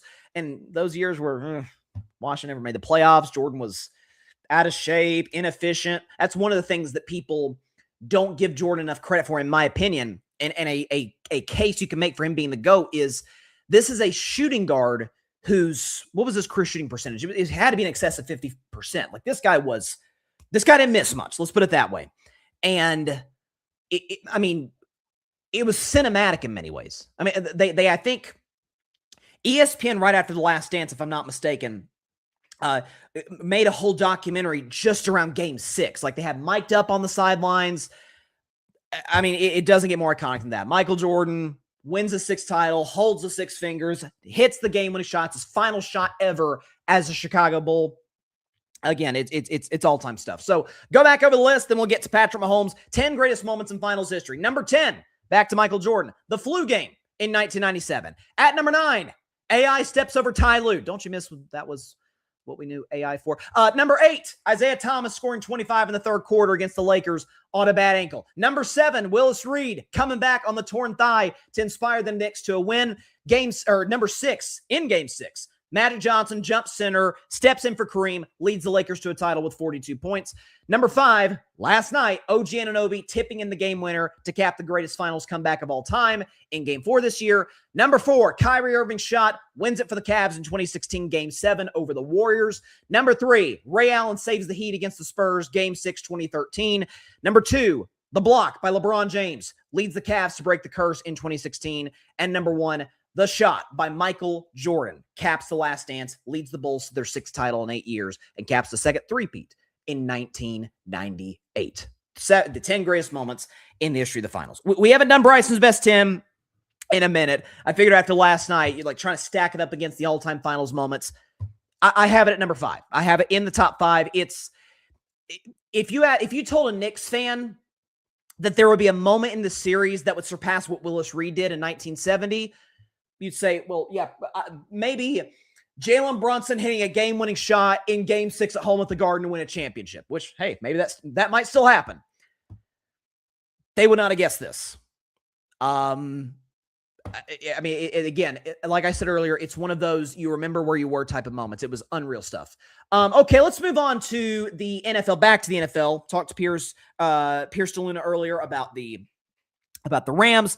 Let's talk about some Patrick Mahomes news. So Patrick Mahomes just made himself a lot of money, to say the very least. So according to Adam Schefter, Ian Rappaport, all the major sources, we can pull this up here, I think. Adam Schefter, do we have it? Maybe. There it is. Okay. Adam Schefter, that Patrick Mahomes signed a contract extension that would pay him in totality over the breadth of his deal $504 million up until 2033. $504.75 million. It is added 2 years to his contract extension. It's the first ever $500 million deal in the history of the NFL. So, listen, if there's one guy currently playing that has earned this, I think it's fair to say it would be Patrick.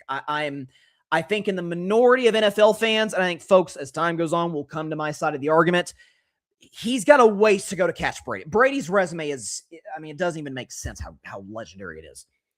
But Patrick Mahomes is, if we can pull this up potentially, the playoff resume, I think we have it. Maybe we do, maybe we don't. Hopefully we do. I'm thinking, let's see if we can see if this is it. Because if we've got the graphic, he's the second. Is this it? Okay. He's the second greatest playoff quarterback ever, indisputably. You can show those numbers. Mahomes in the playoffs. He's first in win percentage and passer rating and in completion percentage. He's second in total yards per game, second TD interception ratio, second in playoff wins. And he just now turned 30. Second in game-winning drives. Again, a lot of these seconds are to Tom Brady, of course. 5 Super Bowl appearances, that's second. He's tied for 4th in Super Bowl wins, tied for 2nd in Super Bowl MVPs. He has gone to 7 conference championship games. That is second, of course, to the great Tom Brady. So I hear the arguments for Peyton. Most MVPs, 5. Peyton has a lot, and I love me some Peyton Manning as a Vols fan. Peyton has some really bad playoff losses in his career. Like with some of those excellent Colts offenses just went stagnant in some of those playoff games. Joe Montana is the only guy I'll hear an argument for at number 2. That's probably the guy most folks have as the second greatest quarterback ever to Brady, just because, hey, 4-0 Super Bowls, never threw an interception in a Super Bowl. I get that. What Patrick, A, can do physically, and that matters, but B, the clutch gene that this guy has shown year after year after year in the playoffs. There's the 24-0 comeback on the Texans. There's the 13-second game against the Buffalo Bills. There's the fact that all 3 of his Super Bowls have been won on game-winning drives, including the overtime one against the 49ers. There's the game against Philly where he's on a bad ankle, down 10 at halftime. Chiefs literally scoring every single possession in the second half to win. Mahomes, to me, is the second greatest quarterback ever. But what should we expect from him moving forward? It's hard to project. How good will Patrick Mahomes be in 2033? Hard to tell. I don't know what's going to happen tomorrow, much less 8 years from now, or 7 years from now. Here's what I'll say. I think there's a lot of reasons to be optimistic about the Chiefs going into 2026. Obviously, after what was kind of for them the year from hell, they won 6 games, lost a bunch of close games after winning a bunch of close games, infamously in 2024. Mahomes blew his ACL. But A, the element of Kelce coming back. Travis Kelce is not the guy that he used to be, but he's still a top 5 tight end in the league, and the numbers bear that out. He's top 5 in virtually every category among tight ends. Yards per catch, catches, touch. He's still an excellent player. You get Kenneth Walker, to me, was one of the key additions of the offseason. Now, is this one of those scenarios where guy in a contract year, not just win Super Bowl MVP, but helps the team win a championship, maybe gets overpaid? Maybe. But Mahomes has never had a great running game his entire career. That's partly what also adds to kind of the great, legacy of Mahomes has had good, not great O-lines, never had a good running game to rely upon. This year, I think he should. And I think it's really key for the Chiefs, especially because as time goes on, it looks like he's going to be ready week 1. You saw that tape of him at OTA. He's moving pretty well, and that was May. And the season don't start till September, obviously. So I think it's a Monday night game against the Broncos. Not just that, getting Kenneth Walker, but for years, one of the more polarizing, not necessarily popular debates, but polarizing debates in the National Football League the first 5 years of Mahomes' career. How much does Eric Bieniemy have to do with his success and have to do with the Chiefs' offensive success? Here's what I know. From 2018 to 2022, Patrick Mahomes not only won 2 Super Bowls, went to another Super Bowl, but won 2 league MVPs. Threw 50 touchdowns his first year as a starter, led a Chiefs offense. And this was, to me, the greatest accomplishment of Mahomes' career was 2022. That Chiefs offense, Kelce was still in his prime. They didn't have nobody outside of that. It was Juju Smith-Schuster, Kadarius Toney, Sky Moore. I mean, who are these guys? Leads him to the number 1 offense of football and wins 14 games. League MVP. That was Bieniemy's last year. What have we seen from Mahomes since Bieniemy left? 2023, they won the Super Bowl, but it was the first year you saw, Mahomes is human. This Chiefs offense does have some vulnerabilities. That was the year where there were all those big drops, and they lost close games. They kind of won that Super Bowl on Mahomes being clutch and that defense being excellent. 2024, they won a bunch of close games, but Mahomes, not that great of a statistical regular season. And then last year, even prior to the injury, wasn't great. So now with Bieniemy coming back as the OC, maybe he's not calling plays. That's Andy Reid's job, but just the input, that connection that he has with Mahomes on the sideline, in the film room. I think that, to me, Kenneth Walker's a big addition. Them getting the draft picks they did to address their defense was huge. Mansour Delane, I think, is going to be a superstar in the NFL, the corner from LSU. But getting Bieniemy back into the building in Kansas City, I think first of all, for Bieniemy, it's an opportunity after his significance of the Chiefs' offense was kind of downplayed.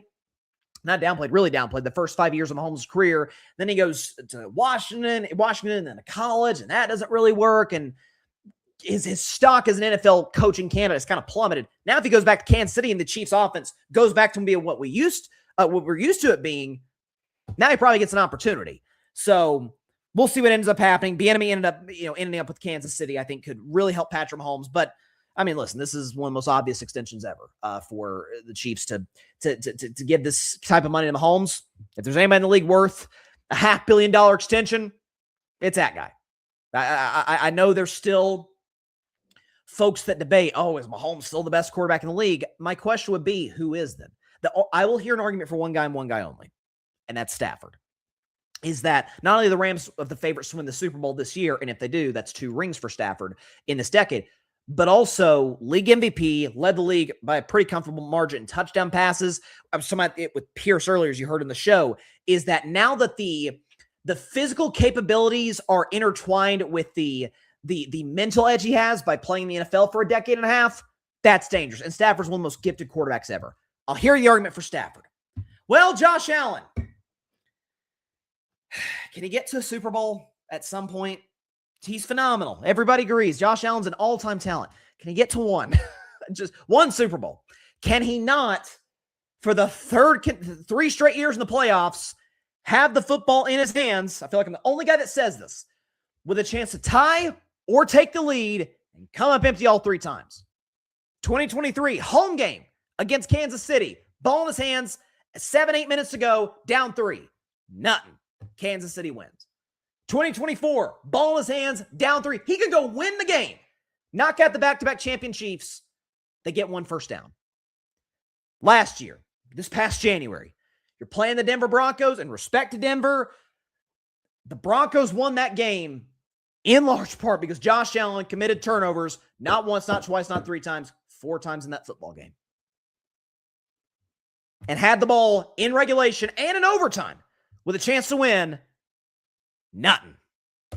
So, I'm sorry, I can't put him ahead of Mahomes. I darn sure can't put Lamar, whose playoff history is even more checkered than Josh Allen's. At least Allen puts up good numbers in the postseason and has gotten to multiple AFC championship games, something Lamar can't say. I can't say it about Burrow. He's not available enough, and no fault of his own. The Bengals are poorly run.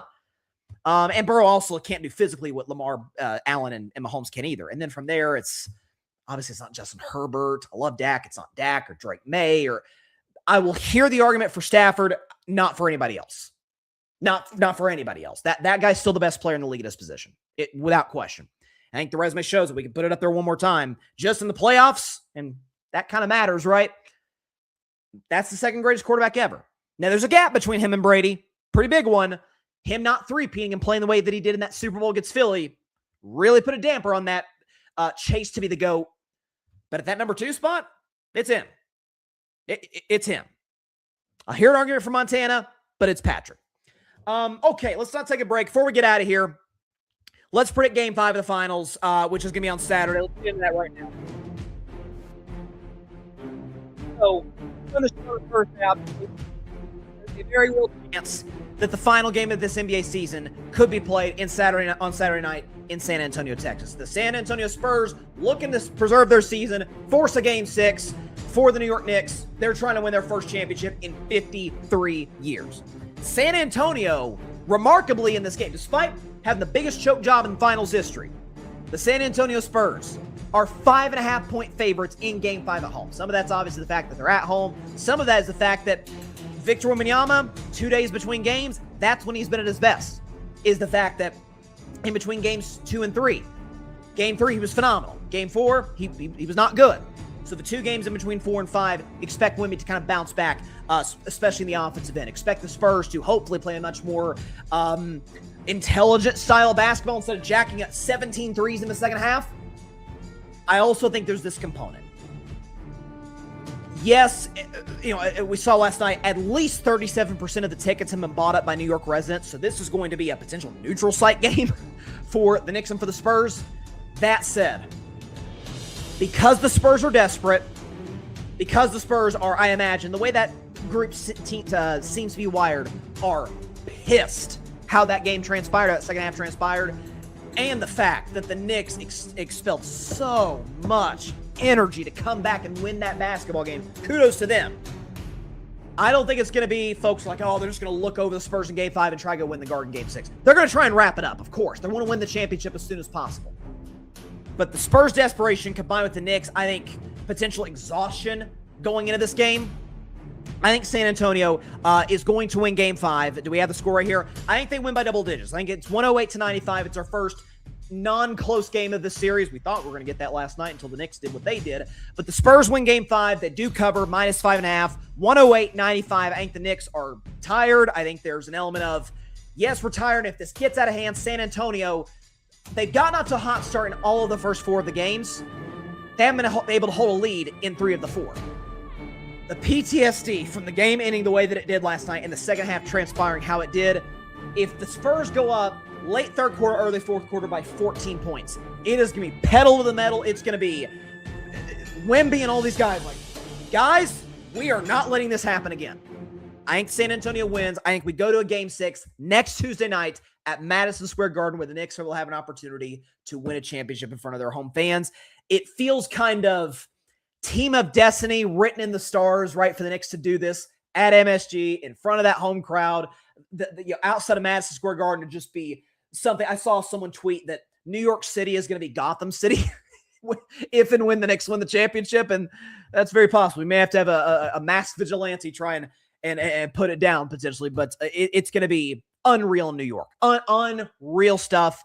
And listen, I bag on the Yankees, and as I said earlier, I'll continue to bag on the Yankees, even as pathetic as my Red Sox are right now. If they end up getting the job done, the Knicks, I couldn't be happy for the city of New York. Barry said in the comments earlier, and he's right. You could say he's a biased New Yorker. He's right. Sports are better. Ratings for sports are better when New York teams are good, when LA teams are good. Teams in Texas and Houston and Dallas or Miami or Chicago or Philadelphia. It's just better. These big markets, it's better for pro sports and better for ratings. Nothing against the small market teams. They have their place. No question about it. But it's where the intrigue comes from. Bigger lights, bigger cities, bigger celebrities. It's great for the sport. So I think the Spurs win Game 5. We go back to Game 6 and see what the heck happens. With that, what a show. That is always the time for today's show. Thanks again to Pierce DeLuna for stopping by. Check out his podcast, the First and Tuna Podcast. If you want a show to listen to with all Rams content, he's your guy. Check out his stuff. Great dude. Hope to collab with him once again in the future. We'll be back on Monday. Regular scheduled programming, Monday night, 6 p.m. Eastern, 3 p.m. Pacific time, right here on YouTube, as well as on Twitch, X, Instagram, and on Facebook. Thanks to everybody for stopping by. There was so much to talk about today. If you want to catch any of our content after the fact, subscribe on Carving Up Live. Hit that big red subscribe button right down there on the Carving Up YouTube channel. Also subscribe to the Grid Network. You see all my social media platforms down there. Instagram, X, TikTok. Follow me on all those platforms and subscribe to my YouTube channel. Subscribe to the Grid as well. We greatly, greatly appreciate it. Hope everybody has a great rest of your week and weekend. The finals might be over by the time we come back on Monday. I don't think it will be. I think we're coming back to New York for Game 6. Cannot wait for it. Have a great weekend, everybody. Stay safe out there. God bless y'all. Peace out. Whew, I need a breather. Thanks so much for watching the show on YouTube, and be sure to go click that big red subscribe button and check out the other clips and full shows from Carving It Up Live, as well as our other incredible content creators here on the Grid Network.